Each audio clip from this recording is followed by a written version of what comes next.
Hello children, how are you all? I hope you all are doing really good. So children, in GK today we are going to start our new chapter which is Tickle Your Brain. A. Find the missing numbers. बच्चों यहाँ पे आपको कुछ numbers दिए गए हैं और यहाँ पे एक नंबर है जो मिसिंग है, तो आपको उस पैटर्न को फॉलो करना है और देखना है कि वहाँ पे कौन सा नंबर आएगा। यहाँ पे आप देख रहे हो 1 पे 10 है, 20 है, 30 है और यहाँ पे एक मिसिंग बॉक्स है और उसके बाद है 50। तब आपको देखना है कि यहाँ पे 10 भी है, 20 भी है, 30 भी है और 30 और 50 के बीच में क्या आता है, 40 आता है, तो आप यहाँ पे 40 लिखोगे। ठीक है। सेकंड है आपका 2, 4, 6, डैश 10।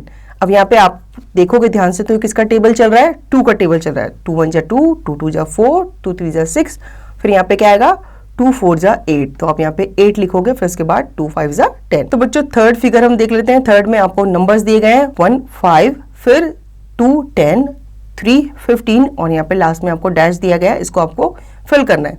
अगर आप इस पैटर्न को देखोगे तो ये किसका टेबल चल रहा है, ये 5 का टेबल चल रहा है। ठीक है।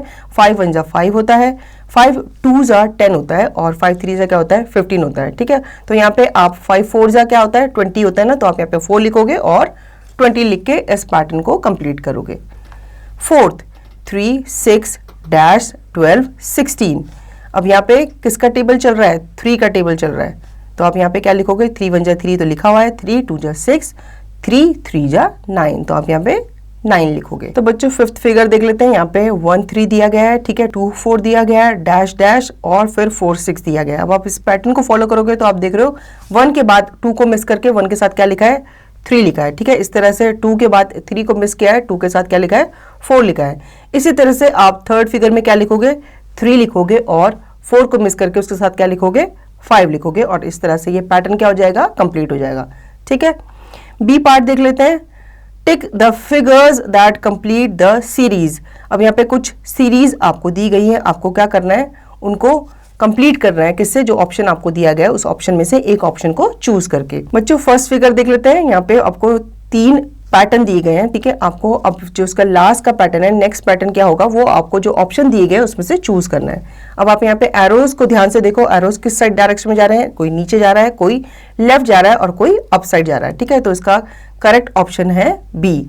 अब आपको उसको राइट की तरफ दिखाना है। ठीक है। आपने देखा वो डाउन भी चला गया, लेफ्ट भी चला गया और अप साइड भी चला गया, तो अब उसको कहाँ भेजना है, राइट साइड भेजना है। तो इसका करेक्ट आंसर है बी। तो बच्चों सेकंड फिगर देख लेते हैं। सेकंड में आप देख रहे हो सर्कल सर्कल सर्कल, 3 सर्कल दिए हैं। ठीक है। तो फोर्थ में भी क्या आएगा, सर्कल ही आएगा, तो आप इनमें से कोई भी ऑप्शन को टिक लगा सकते हैं। थर्ड फिगर देख लेते हैं। इसमें आप देख रहे हो 1 2 3 नंबर दिया है, 2 3 4 नंबर दिया है, 3 4 5 नंबर दिया है। अब यहाँ पे आपको 3 ऑप्शन दिए हैं, उसमें से आपको करेक्ट ऑप्शन को टिक करना है। तो आप देख रहे हो ध्यान से, आप देख सकते हो इसमें 2 3 4 मतलब मिडिल नंबर से स्टार्ट करते हुए नेक्स्ट पैटर्न को स्टार्ट किया है। फिर जो थर्ड है उसमें जो पहला वाले में से मिडिल नंबर को लेकर के थर्ड ऑप्शन को स्टार्ट किया है। तो इस तरह से हम जो थर्ड जो फिगर है उसमें जो मिडिल नंबर है 4, उससे स्टार्ट करते हुए हमारा जो ए ऑप्शन है उसे चूज करेंगे 4 5 6। ठीक है। तो आप 4 5 6 ए ऑप्शन को टिक करोगे।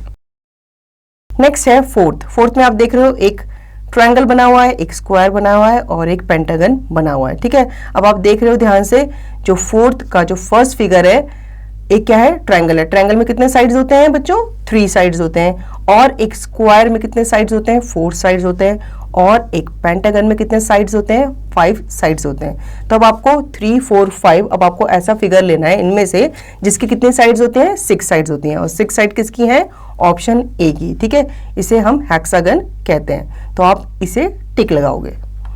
फिफ्थ देख लेते हैं, A B B C C D. ठीक है।